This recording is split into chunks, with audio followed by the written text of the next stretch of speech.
Ustadz, bagaimana caranya menjaga diri dari riba? Ya baik, pertama, kenapa ada orang yang sekarang ini terjebak dengan riba? Rata-rata karena hutang. Dan hutang itu terjadi rata-rata karena mengikuti hawa nafsu. Insya Allah Bapak Ibu, kalau hidup kita cuma sesuai kebutuhan, kita nggak perlu ngutang. Hidup sesuai kebutuhan. Saya punya gaji misalnya, Ustadz gaji saya 3 juta. Ya udah, dari 3 juta ini bersyukur sama Allah, rumah yang pantas disewa yang berapa?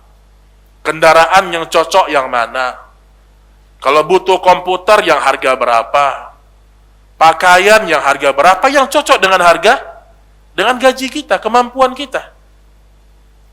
Yang susahnya gaji 3 juta, impian terlalu besar.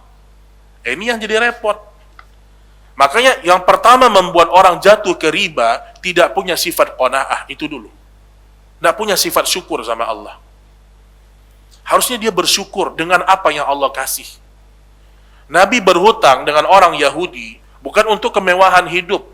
Nggak ada yang mau dimakan lagi, baru berhutang Nabi Shallallahu Alaihi Wasallam. Kalau sekarang kan enggak. Uang kita ada, tapi karena lihat promo. Apalagi sekarang kalau bayar cash lebih mahal daripada kredit. Ini lebih kacau juga sekarang, Pak. Ibu beli mobil sekarang, kalau cash 200 juta.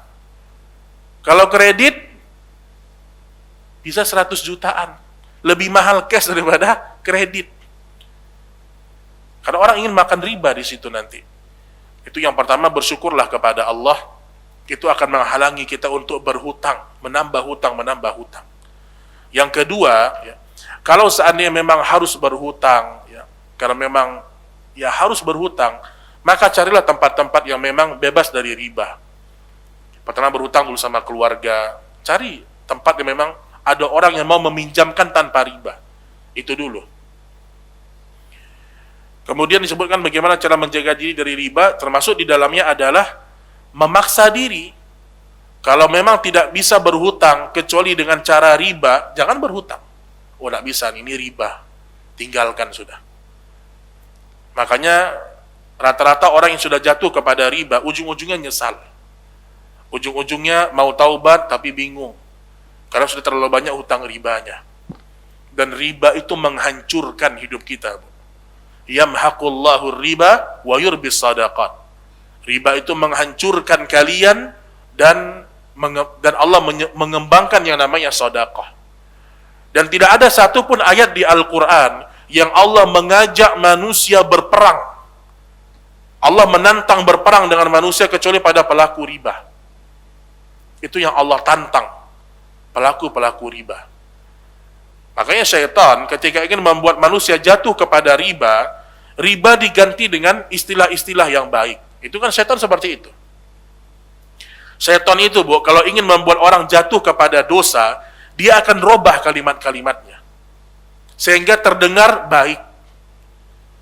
Yang tadinya riba jadi bunga. Bunga indah enggak? Indah bunga. Yang tadinya denda diganti dengan bahasa Arab. Orang Indonesia kalau sudah bahasa Arab, oh berarti ini halal. Subhanallah. Padahal itu juga dia, denda. Karena denda dalam hutang piutang riba. Sama seperti tukang sihir, diganti namanya jadi orang pintar. Supaya terdengar sihir itu jadi lumrah. Wanita-wanita yang berbuat zina, para pelacur misalnya, diganti namanya. Wanita-wanita malam, lebih indah lagi kupu-kupu malam, pekerja malam, lebih mudah terdengar di telinga manusia sehingga dianggap biasa. Makanya kata para ulama, tugas syaitan itu selalu memperindah keburukan sehingga terlihat manis di hadapan manusia. Lihat ketika iblis ingin mengeluarkan Adam dari surga. Kan iblis mengatakan, wahai Adam, makanlah buah khuldi ini. Buah khuldi itu iblis yang menamakan. Kata Adam, kata iblis ya, karena Allah tidak ingin kamu kekal di surga. Kalau kamu makan buah khuldi ini, buah kekekalan ini, kamu akan kekal dalam surga. maka dimakan oleh Nabi Adam alaihissalam. Itu semua adalah jebakan-jebakan iblis. Jadi hati-hati dengan riba, tawaran-tawaran yang menggiurkan. Oh kan cuma 0,01% ribanya Ustaz. Hati-hati Pak.